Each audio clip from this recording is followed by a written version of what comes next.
So put your little hand in mine. There ain't no hill or mountain we can't climb. Babe, do. I got you, babe. Do. I got you, babe. Oh, it's cold out there. Put on your booties and your gloves because it's cold outside. Oh, hey, but you know what today is? It's Groundhog Day. I know that's not the full beginning. Yeah, we'll get this eventually. I know he says something about chittering teeth or something like that. Yeah, chapped lips. Chapped lips, yeah. Those lips are chapped today because it's Groundhog's Day. I was actually going to cheat and I was going to have it open on my phone what the actual thing was, but I'm like, I want to learn this myself. I also think you said there ain't no hill or mountain we can climb. I think I can't. Back to the tapes. It's like we have no energy. We can't. There's no hill we can climb. I'm so fat. I can't walk this up this We're hill. already giving up now. So it's week 3. It's week 3 of Groundcast Day, guys. Yep. Guy or girl, one person. I'm Randy, and that's Bobby over there, as per usual. Yeah, we have no other people who will participate in this podcast ever. And we are watching Groundhog Day 52 times. This is watch 3. 3, yep. This is our 3rd time watching Groundhog Day. We feel like, I feel like we may be running out of things to say already, but... No, not me. No. There's a lot of interesting things as this movie grows. No, we did. We said a lot of things. We said a lot of things today. We were doing a lot of counts. We looked for Nancy. Slow down. It's like you're in the. It's like slower. We looked for Nancy. We couldn't find Nancy anywhere else but that one shot today. Yeah, we've been trying to now this is our 3rd watch. We've said this before. We're repeating ourselves. 3rd watch. Are you saying that people might repeat themselves in this Groundhog's Day rewatching podcast? Yes, because put your little hand in mine. There ain't no hill or mountain that we can't climb. There, I fixed it. Are you saying that people might repeat themselves in this? No. Go on.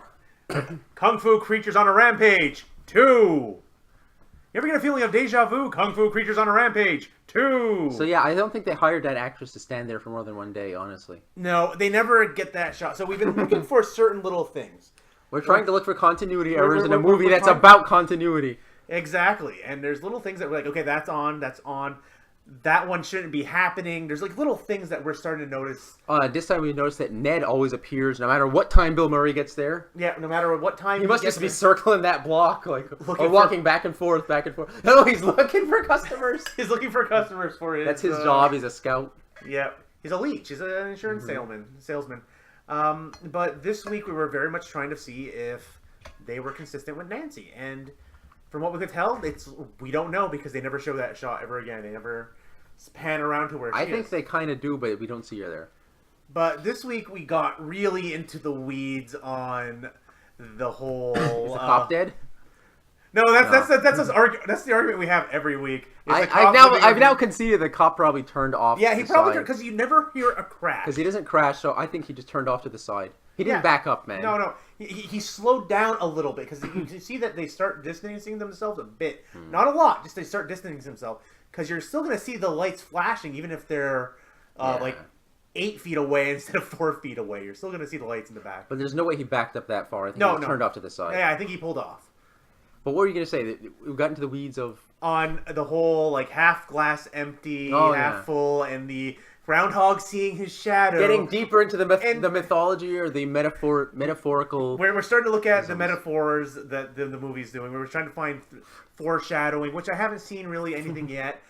But, yeah. So Bill Murray, now we figured out, takes advice from 3 people. Not only from Rita, but also from Gus and Ralph? Gus and Ralph, yeah. This movie likes to play with the rule of 3, and there's 3 times that he takes advice. 3 perfect days. There's 3 perfect days with Rita.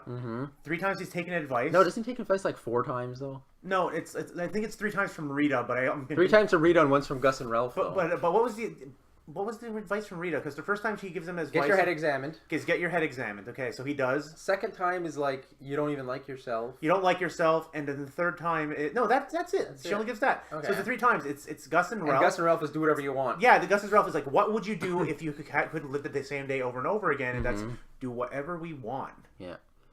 Flapjack! And by the way, he never hangs out with Gus and Ralph again, ever. That's the last... No, we see them. We see them in the background, but we never see him hang out with them again. Yeah. That's also the only time he's been to the bowling alley. That was the only time he's been to the bowling alley that we know. There's no deleted scenes we don't know. like I said, we started looking at this thing. It's like we're trying to get to the bottom of Phil seeing his shadow. Is in the story in that whole image is Phil, our Phil, Bill Murray, is seeing his shadow supposed to be good or bad? Yeah, we're trying to figure out whether seeing his shadow is a good thing or bad, because I think in the last speech he gives, he embraces the idea of 6 more weeks of winter, which to me is that the seeing the shadow is the good thing. That the wait for winter to come is the end of waiting for the winter to come is good because it gives you hope. I think is what you're doing because you're coming on the other side. But I think we gotta memorize that speech now. I keep saying I'm gonna cheat and pull it up and read it out to you so we can talk it over. But because I already forgot it now. Do you want me to do that? I'm trying to avoid looking at any outside sources yet since we're 3 episodes in. Yeah, stick to your rules, man. It's like after episode 10. When I start getting a little bit bored... It's going to get bonkers after episode 10. It's the big change we did this week is we put subtitles on. Mm-hmm. Which do not at all match the movie.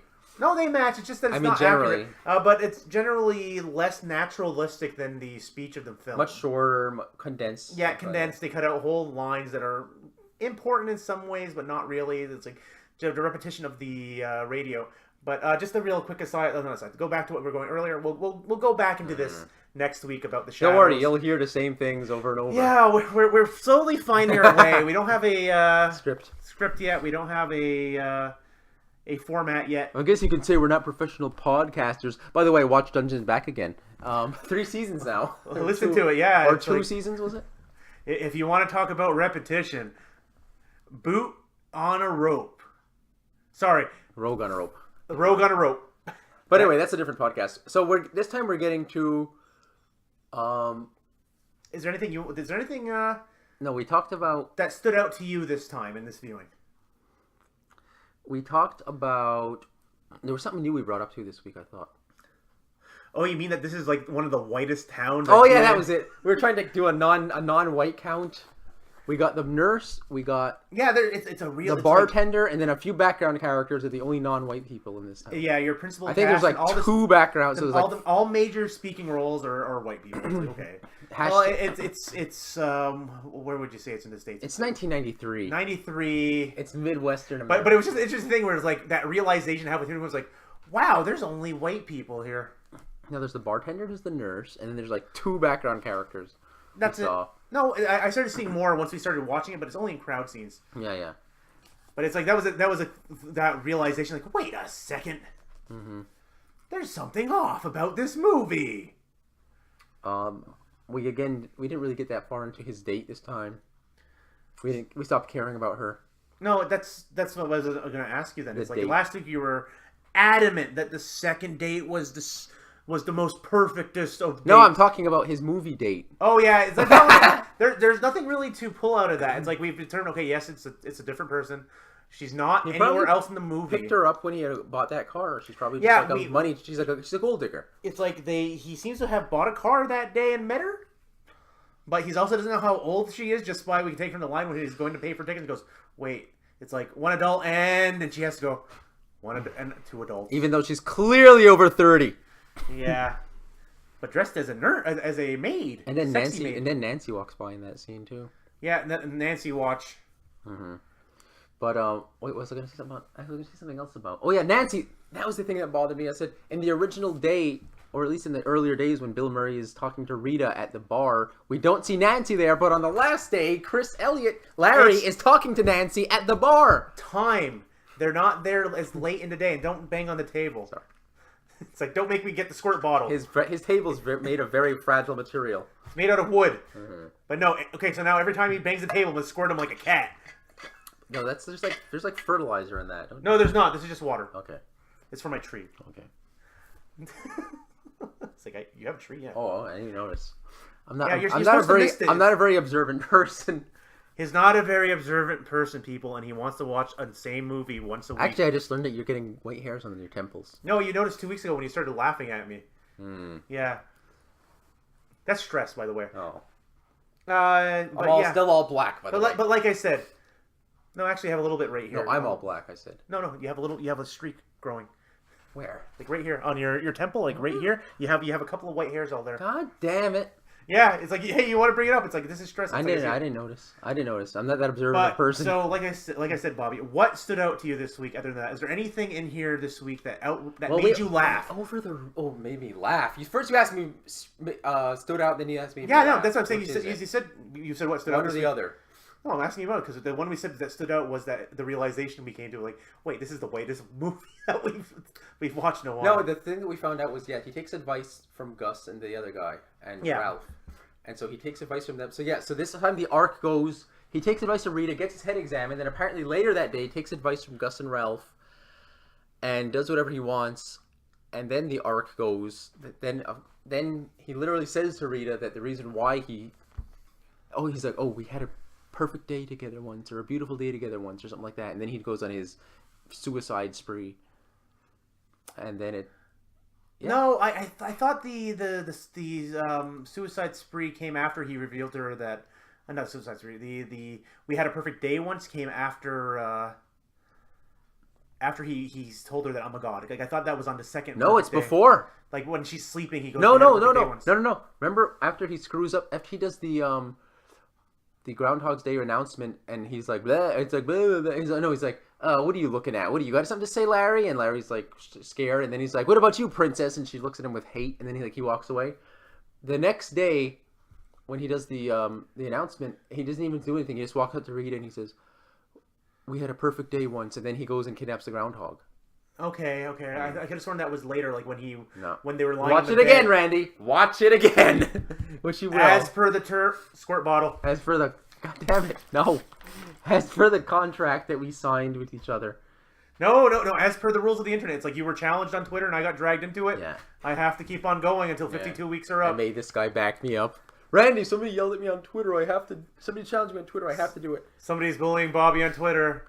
But yeah. So then he literally admits to her that that's what prompted his suicide spree. That his perfect day that he'd planned out didn't go as planned. He did not get to have sex with her, despite his weird, creepy attempts at doing so several times. Okay, so now let's go back to the prompts I've been trying to give you here. Is there any highlights for you in this movie? It's like we're trying to stay positive here. It's like we're trying to stay positive. Yeah, it's like what did you really like about this watch this time? Like what did I like about it? Was there anything that you found funny, like that stood out to you, that made you laugh? Was there anything that you found like incredibly interesting? You laughed today. What did you laugh at? I laughed. For some reason, I came to the realization in this watch that after he gets the advice from Gus and Ralph, that for some reason the whole little scene with them trying to get into the car is just so hilarious. Mm-hmm. The starting from the point where he turns to Ralph and he goes, "Do you want to throw up in the car or do you want to throw up out here?" And Ralph goes, "Both. I think both." Mm-hmm. And he goes, "Yeah, no, I don't think you're driving." And then they turn to get in the car, and the car starts pulling away Gus and goes is backwards. Backed up the car. And then they walk in front of to the driver's side, and then Gus pulls forward and goes, "I don't think I can drive." And then he goes, "Move over." And then they move over. There's something about it that just worked timing-wise so well. Yeah, those guys were a bit underused. Yeah, I thought they were pretty decent. And they didn't really get a final day on his final day. Like we don't really see them at all.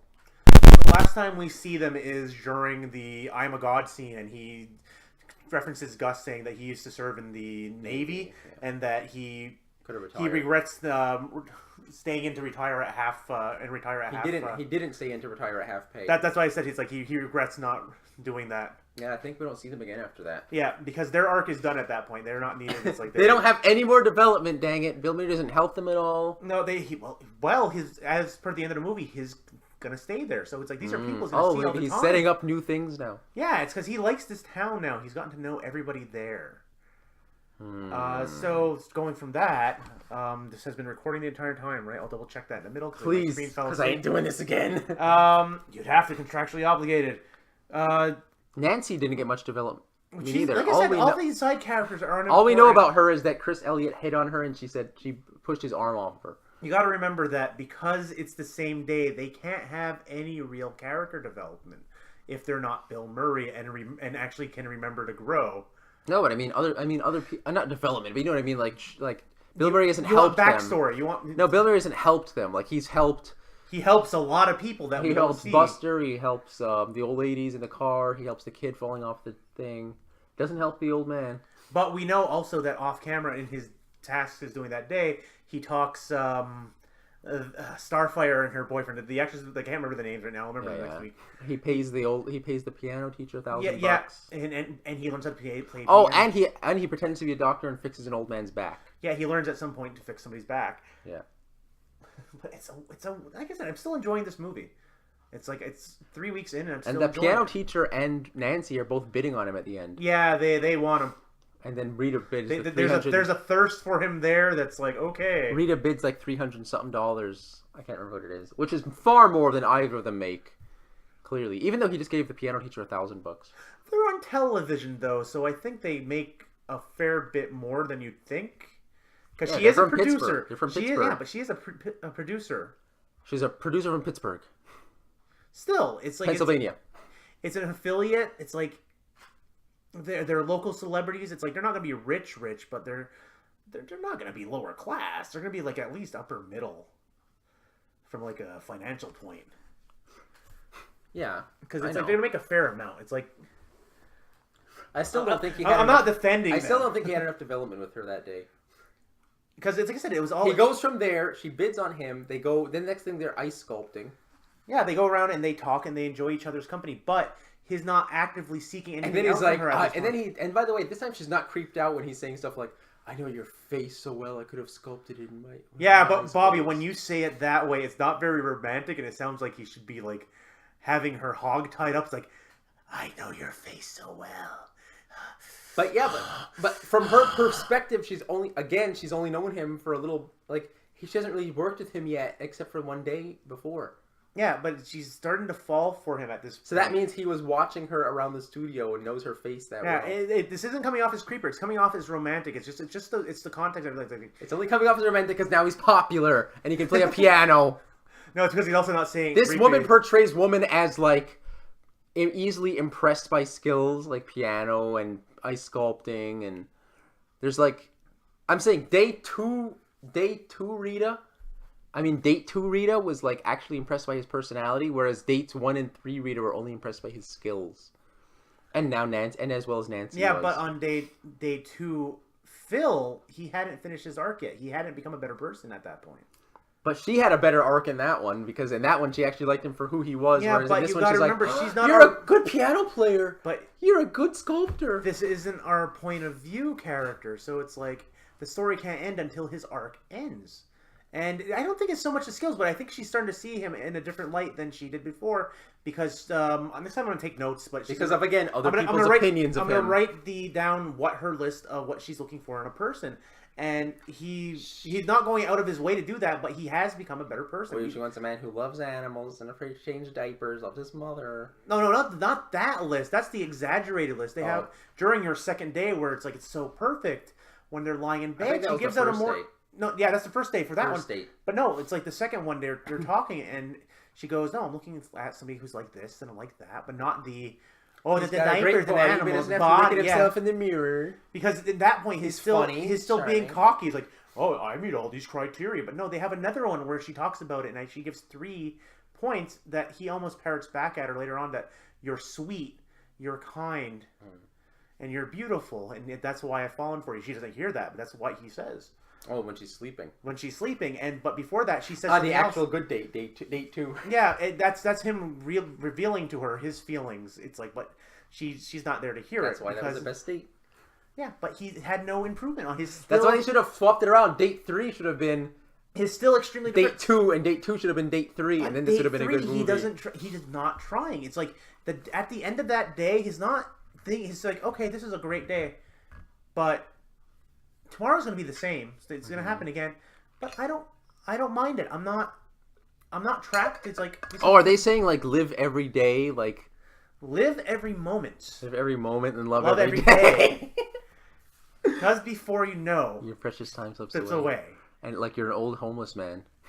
Yeah, like that's a very important part of the film is watching this old man die over and over again. We figured out the homeless man arc is like the penultimate arc right before the final day. That's one of my guide notes in the movie. It's like, okay, he's starting to interact with the old homeless man, and he's starting to come to terms with that he's not a god, he's not immortal, that there is a finality to life, and that while he is unchanging the world around him, people will die, and you can't change that. The only thing that you can really change is yourself. You can't change the world. And people who are going to die by accidents. Yeah, you can change and that. with that... Oh, we're already out of time? We're at God damn it, 20 I had minutes. more shit to say. Oh, well. Well, start taking notes and bringing it in so we can start going down. So with that, once again, I'm Randy. I'm Bobby again. And this was Groundcast Day. Bye. Episode 3. Baby, I'm your weatherman. And also because Bobby forgot the bit, Trump's still in office. Oh, yeah, Trump is still in office. And today is December 22nd, 2008. 2018. Oh, no, I went back in time! Oh, shit. Oh, no! He's living 10 years over and over.